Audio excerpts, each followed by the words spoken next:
Joni and Mitt for doing the letter, and to my Democratic colleagues, thank you for speaking out on behalf of the Ukrainian defense needs.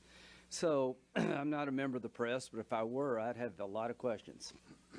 This is what was said on March 6th, 2022 on Face the Nation. Blinken was the guest. If, for instance, the Polish government, a NATO member, wants to send fighter jets, does that get a green light from the U.S., or are you afraid that that will escalate tensions? Secretary Blinken. No, that gets a green light. In fact, we're talking with our Polish friends right now about what we might be able to do to backfill their needs if, in fact, they choose to provide these fighter jets to the Ukrainians. That was March 6th. What the hell happened? Did the Defense Department know that we were going to give Poland the green light? Did they say then that would be an escalation? What's the difference between Poland giving them the jets and us giving them the jets? Here's what I think happened. I think the Russians threatened the Poles, and the Poles were looking for America to have our back, and we folded like a cheap suit.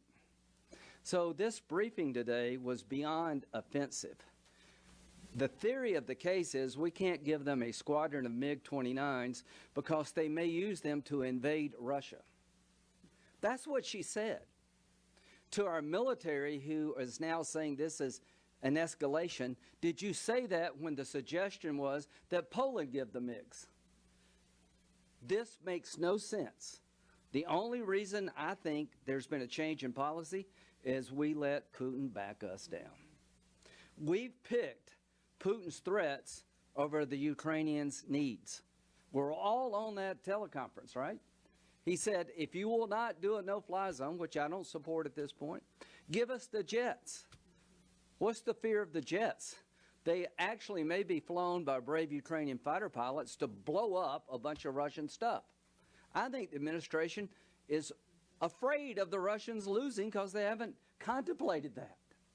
So I just want to let people know that on March the 6th, the United States policy was green lighting MiGs to the Ukraine if Poland did it.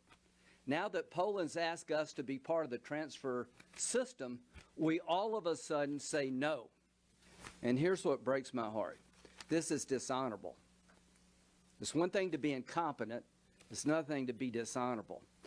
Putin's got to be happy today knowing he backed us down. And the Ukrainians got to have a heavy heart knowing that the one thing they need that's available to them that we're not giving was taken off the table. Good day for Putin, bad day for the Ukraine, and a dishonorable day for America. Thank you. It's always great to follow